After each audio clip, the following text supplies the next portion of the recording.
They say money makes the world go round, but history shows us something darker. Money can also spin the world into madness. Imagine people selling their homes just to buy a flower bulb.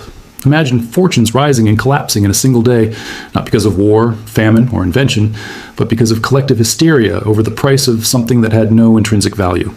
From tulips in 17th century Holland to NFTs in the 21st century, economic bubbles reveal the most dangerous truth in financial history.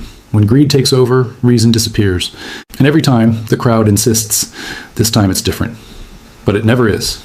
To understand bubbles, we need to understand the fragile psychology of wealth. A bubble always begins with a promise. The promise of quick riches, easy financial freedom, and an escape from the grind of ordinary life. In the early stages, it feels rational. Prices rise because demand rises. Investors feel smart, visionary, ahead of the curve. Then momentum builds. More buyers rush in, afraid of missing out. The object being traded, whether it's land, stock, railroads, internet companies, or digital images of apes wearing sunglasses, becomes secondary.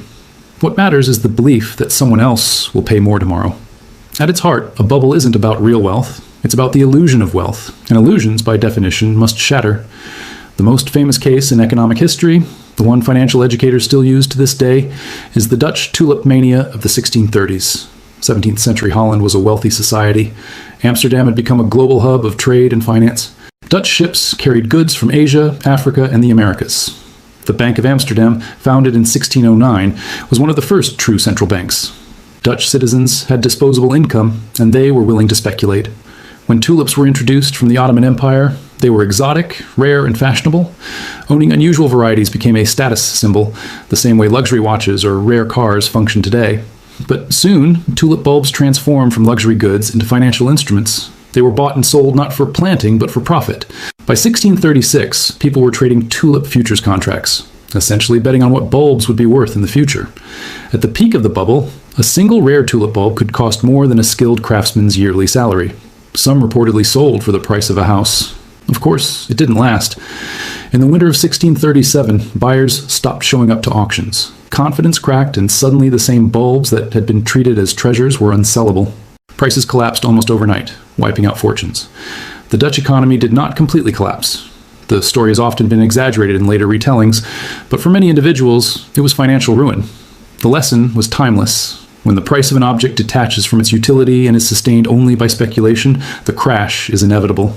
Fast forward 2 centuries, and the same human pattern played out again, this time in Britain with what became known as the South Sea Bubble. The South Sea Company was founded in 1711 and granted a monopoly on trade with Spanish South America. The promise was enormous. Riches from the New World, access to gold, silver, and lucrative trade routes. The company cleverly tied its fortunes to government debt, converting Britain's national debt into company shares. As investor excitement grew, stock prices soared. By mid-1720, shares had risen almost tenfold in less than a year. Members of parliament, aristocrats, even the king's mistress invested heavily. But the company's trade prospects were largely imaginary. Spain tightly controlled its colonies, and South Sea Company profits were minuscule. When reality collided with hype, the share price collapsed, taking down thousands of investors. Sir Isaac Newton, the genius who unlocked the laws of motion, famously lost a fortune in the crash.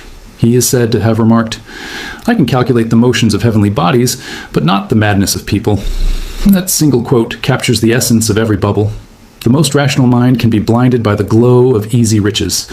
The 18th and 19th centuries were filled with similar episodes. Railways in Britain, land speculation in America, and gold rushes across the world. Each promised transformation, each created wealth on paper, and each ended with many investors bankrupt. By the late 19th century, the focus had shifted to stock markets and new industrial companies. In the United States, the Roaring Twenties became the ultimate demonstration of how bubbles can build, fueled by easy credit and mass psychology. Between 1924 and 1929, stock prices tripled. Ordinary Americans, convinced they could achieve financial freedom, bought stocks on margin, meaning they borrowed most of the money. Banks, corporations, and households were all tied into the same financial system of leverage and illusion. The crash of 1929 was not the end of capitalism, but it was the end of an era. The global crisis that followed proved that bubbles don't just hurt speculators, they can destroy economies, topple governments, and rewrite history. In more recent memory, we saw the dot-com bubble of the late 1990s. The internet was real, just like tulips were real, just like railways were real. But the prices attached to internet companies were fantasy. Startups with no profits, sometimes not even products, were valued at billions of dollars. The Nasdaq index quadrupled in just 5 years. When the bubble burst in 2000, trillions of dollars in wealth vanished. Yet out of the rubble came Amazon, Google, and the digital infrastructure we use today. That's the paradox of bubbles. Even as they destroy wealth, they sometimes accelerate innovation. The same can be said for the housing bubble of the early 2000s. Homeownership, mortgage-backed securities, and complex derivatives created the illusion of stability. By 2007, Americans believed house prices could only rise. When they fell, the global financial system nearly collapsed. The 2008 crisis was the costliest financial mistake of our time, and its shockwaves still shape the economy today. And then came the 21st century's strangest bubbles, cryptocurrencies and NFTs. Bitcoin began as an experiment in digital money, a decentralized alternative to central banks. But what followed was speculation on a scale rarely seen. Prices soared not because of widespread adoption, but because of collective belief that others would buy at higher prices. By 2021, Bitcoin reached nearly $70,000 per coin, and NFTs, unique digital tokens, sold for millions. People convinced themselves that owning a JPEG on the blockchain was equivalent to owning fine art. For a brief moment, it seemed the rules of economic history had been broken. But as always, the crash followed. By 2022, crypto markets lost over $2 trillion in value. Many investors were wiped out, while a few insiders walked away with fortunes. What do all these bubbles, Tulips, South Sea, .coms, housing, crypto have in common? The answer is psychological and systemic. First, the human element, greed, fear of missing out, and the desire for financial freedom without work. Second, the structural element, money and power. Bubbles expand when financial systems allow easy credit, when elites promote hype for their own gain, and when ordinary people are encouraged to gamble on illusions. In every bubble, there are insiders who know the music will stop, and outsiders who are left without a chair when it does, and this is where the lesson becomes personal. Because bubbles are not just about history, they are about now. Today, right now, look at stock markets, look at real estate, look at speculative tech plays. The signs are everywhere. Central banks pump money into the system. Governments run deficits. Investors chase yield and riskier assets. And ordinary people are told, once again, don't miss out. If you feel like you've heard this story before, it's because you have. Economic history doesn't repeat, but it rhymes, and the rhyme is getting louder. So why do bubbles matter so much today? Because the financial system we live in is more interconnected, more leveraged, and more fragile than at any other point in economic history. In the 17th century, a tulip bubble could ruin a few thousand wealthy Dutch merchants. In the 18th century, the South Sea Company collapse rattled Britain's elite. In the 20th century, the 1929 crash helped ignite a global depression. And in 2008, the housing bubble nearly broke the modern banking system. Each step shows the same escalation. As finance grew more powerful, the fallout from its mistakes grew deadlier. What was once a local panic has become a global crisis. That is the real danger of bubbles in our age. They no longer just wipe out speculators, they can destabilize nations. The warning signs are always the same.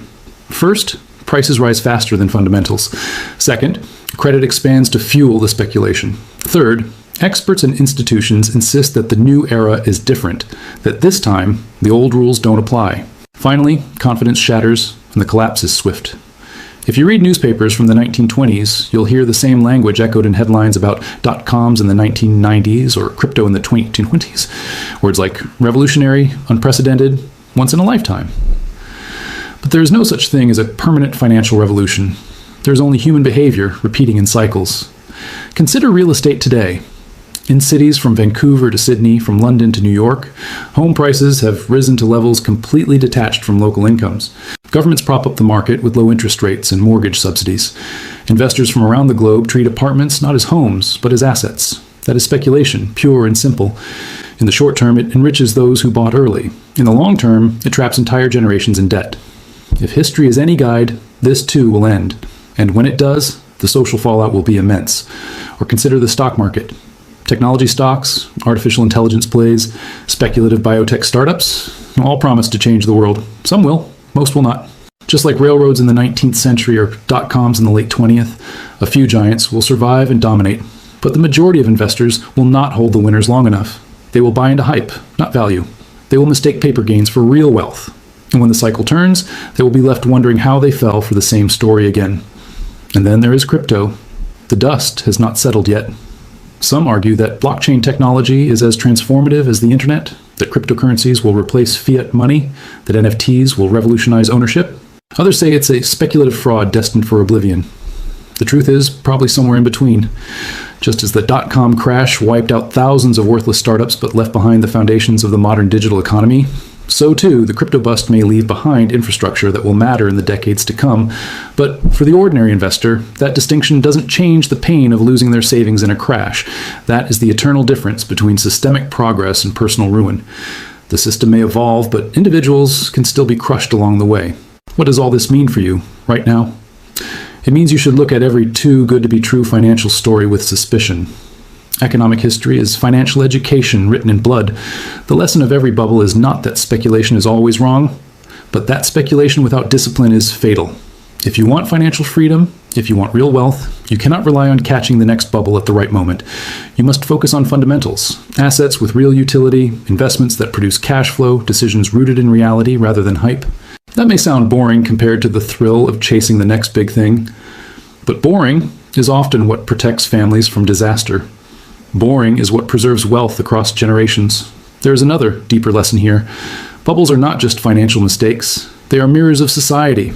Tulips in the 17th century Holland reflected a new middle class desperate to display wealth. The South Sea Company reflected Britain's attempt to finance empire through debt.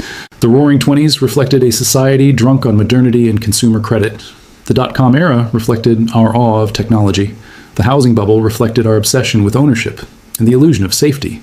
And the crypto boom reflected a generation's distrust of central banks and desire for digital independence.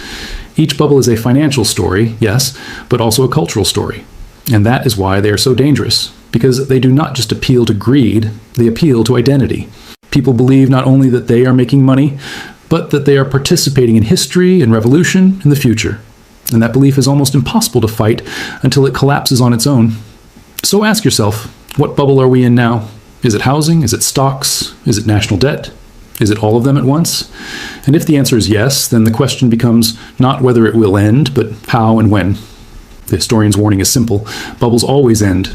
They end in panic and collapse and in pain, but they also end in renewal, in correction, and sometimes in genuine progress. The real tragedy is that the people who lose the most are rarely the ones who cause the problem. Ordinary workers, savers, and families bear the brunt. Elites, with their access to information and power, usually escape or even profit. That is the brutal symmetry of money and power across centuries. History doesn't repeat, but it does punish. And if we refuse to learn, it punishes harder. The financial mistakes of tulip mania, the South Sea bubble, the Roaring Twenties, the dot-com boom, the housing crash, and the crypto collapse are not just stories for textbooks. They are warnings for us, for you, for anyone who believes that financial freedom can be built on illusions. Real wealth is slow, steady, and grounded in reality. Illusions are fast, intoxicating, and fatal.